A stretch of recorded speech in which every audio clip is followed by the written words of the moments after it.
मोदी जी एक अच्छे मार्केटर हैं। जैसा एक हम लोग बचपन में कहानी सुनते थे कि साहब अच्छा मार्केटिंग करने वाला व्यक्ति जो होता है वो गंजे को कंघी बेच देता है।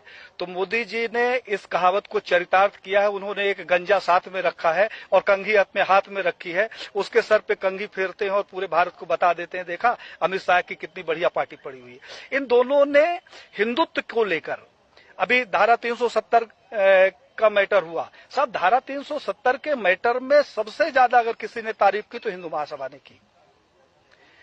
जो मुकदमे न्यायालय के द्वारा होते हैं, जैसे राम जन्मभूमि, तो साहब जब न्यायालय के द्वारा हो गया तो इसका क्रेडिट मैं नहीं चाहता कि बीजेपी के पास जाए, क्योंकि बीजेपी का इसमें कोई योगदान नहीं है।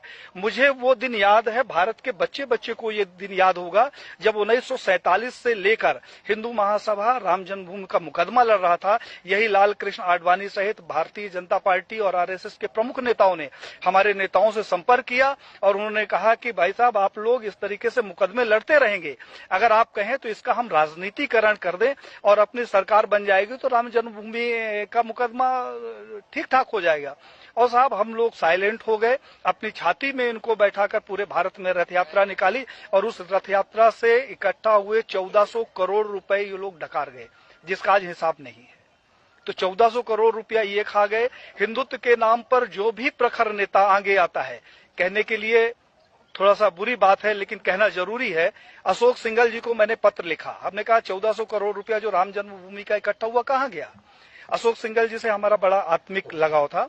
उन्होंने उसका जवाब दिया और मुझे फोन किया कि पांडे साहब मैं अयोध्या जा रहा हूं, आप आ जाओ, आपसे कुछ बात करना है। मैं जब अयोध्या गया तो एक गले में वो पीला टॉवेल रखते थे, उन्होंने जो शिला रखी हुई थी उसकी धूल झाड़नी शुरू कर दी। हमने कहा कि ये क्या कर रहे हो।